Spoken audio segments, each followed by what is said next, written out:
Welcome to Organic Christian Life. In this episode, we explore various verses from the Bible that are often misunderstood. Therefore, it is prudent to set aside any preconceived ideas you might have concerning these passages. We recommend that you have an open heart and allow yourself to see through a different lens.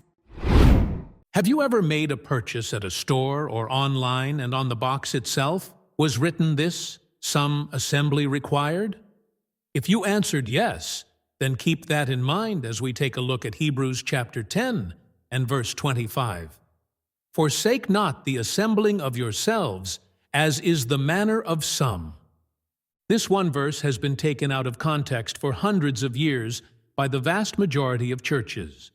It has often been used to condemn people who do not faithfully attend Sunday morning church service. The question then becomes this: does anyone take the time to consider what assembling of yourselves looked like at the time this letter to the Hebrews was written? The idea of church buildings and various denominations was not in existence at this time.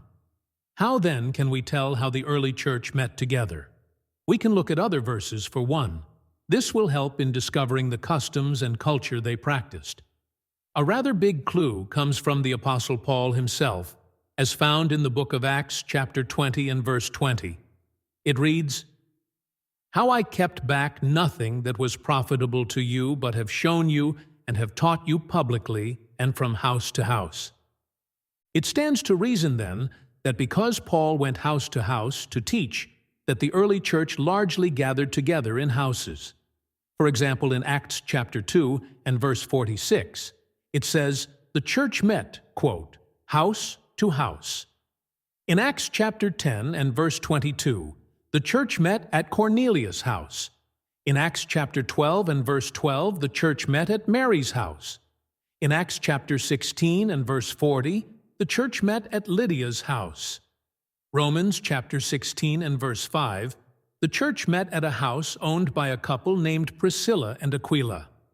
In the letter to Philemon, chapter 1, the church met at Philemon's house. It is safe to conclude that the assembling of yourselves together was understood at that time to mean enjoying fellowship, food, and prayer at other believers' houses. Gathering together in this manner would naturally facilitate building deep, meaningful relationships. They did life together, as we would say today. In other words, the church functioned more like a family than an organization. Can you see that? So then, how did we get to the place we are at today? Why does it seem that people view meeting together on a Sunday morning in a building with a structured service and hierarchy of leadership as a requirement or even a mandate of faith? The early church leaders were called elders.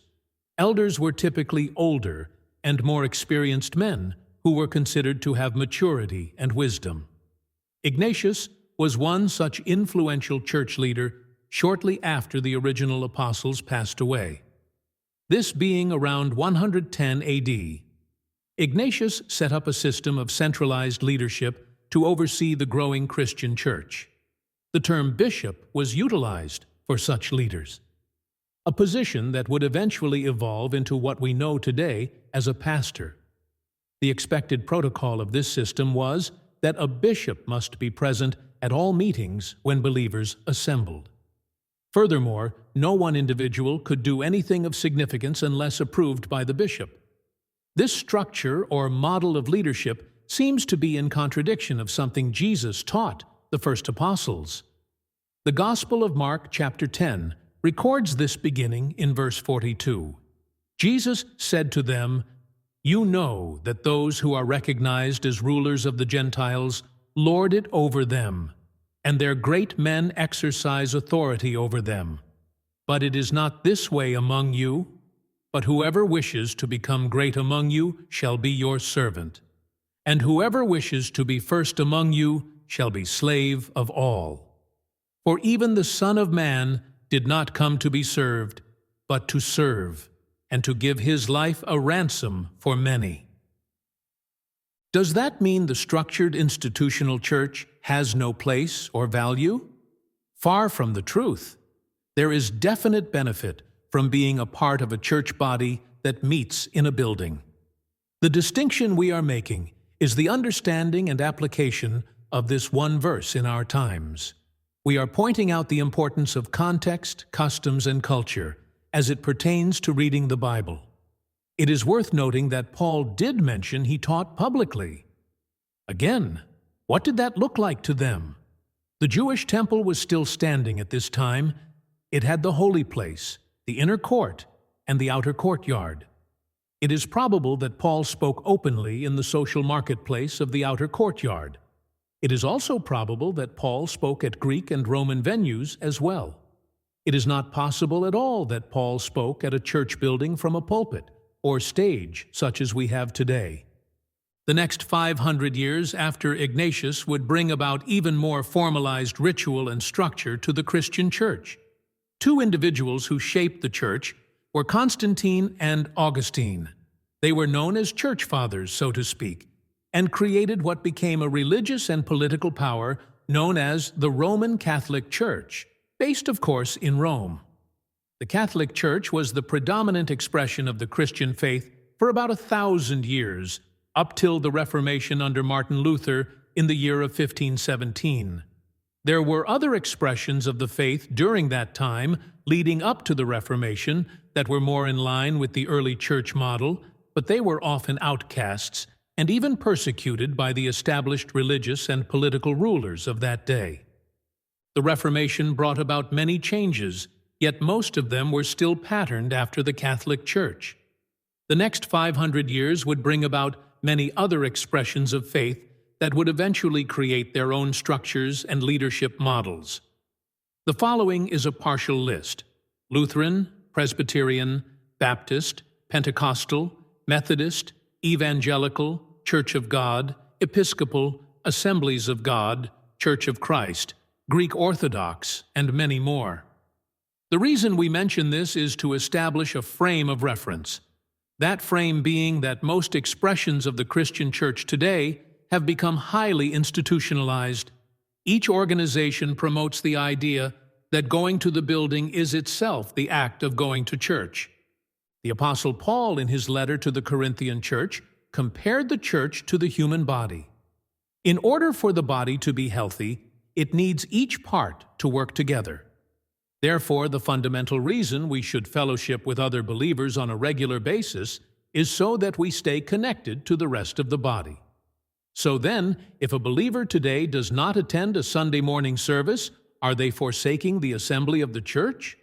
That depends on how we define what church is. Does it matter what structure or model we use to accomplish this?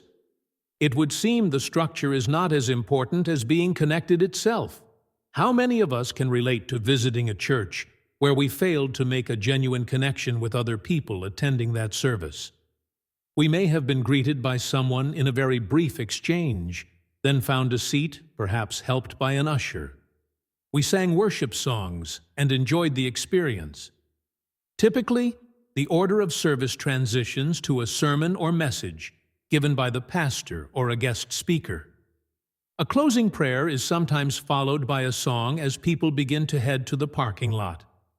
We may have someone thank us for visiting, but then we go home. Yes, we went to church, but how is that genuine connection with other believers? We may find ourselves repeating this process for years and yet never develop lasting relationships that are supportive. It certainly is possible, though, to build relationships and find connection when attending a structured church as we reach out to others, and perhaps plug into whatever programs the church makes available. Therefore, we should never discourage someone from visiting any church, no matter how big or small it may be. The fact that there is so much variety available to us provides endless opportunities to find somewhere that not only meets our needs, but also somewhere we can feel at home, somewhere that feels like family, somewhere we can grow and flourish as we serve others with our time, our unique abilities, our strengths, and our weaknesses, a place where we journey together. Let us consider other ways the church body may find connection, build real community, and do life together. For example, picture a scenario today where one couple invites another couple over for dinner. Others are invited as well. Everyone brings something to share, perhaps a tasty dish or dessert. People are enjoying a meal together, as well as conversation. They are building relationships and bonds. Someone brings a guitar or a keyboard, and they begin to worship God together. Prayer happens. Encouragement happens. Someone reads a passage from the Bible, and they share insights with each other. How is that not church? Would anyone tell these Christians that they are forsaking the assembling of themselves together? That would be a ridiculous assertion. Some church leaders will relate the concept that the church is not the building, but rather we are the church. The church, they say, is a living, breathing organism made up of people. The buildings and the organization itself are merely there to facilitate the way we meet together. It does stand to reason that a larger structure can facilitate meetings in a way that a home fellowship cannot. Likewise, home fellowships can facilitate deep and meaningful relationships in ways a larger structure cannot. Each type or model of assembly provides its own unique opportunities for connection and growth. For example, if someone is single and would like to meet someone who shares the same faith and values, then they should feel free to attend a fellowship that would make sense for such opportunities. A family with many children may want to find some place with a great kids program. You get the idea here. Some people may need a structured church environment, while others may function better in a less formalized way. So, here are some questions to consider. Can you truly function effectively outside the four walls of the structured church? Can you do the same inside the four walls of said institutions? What if you did not attend a traditional church for 1 year? How would that change your relationship with God? Would it change? If so, then how? In other words, can you be the body of Christ without being part of the institution? Can you be authentic no matter where you are and who you are around? Are you willing to fellowship with other believers irrespective of what church they go to or whatever doctrinal differences they may hold? We referenced Paul the Apostle earlier talking about the church body. It is worth mentioning again because he said, "The eye cannot say to the hand, 'I have no need of you.'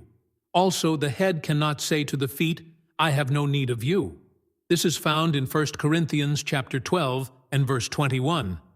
In other words, everyone who considers themselves to be a genuine believer should not and cannot discard another Christian. We should be able to break bread and fellowship with one another, no matter what our differences are. We cannot pretend the other part of the body does not exist, and furthermore claim that we do not need them. We need all the parts of the body. How we do this is part of our journey and growth.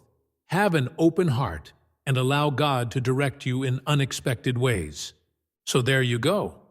The next time someone asks you where you go to church, you can nicely tell them, "Some assembly required." Thank you for listening. You can find us on Facebook, Organic Christian Life. We also have a YouTube channel by the same name, so be sure to check them out and have a very blessed day.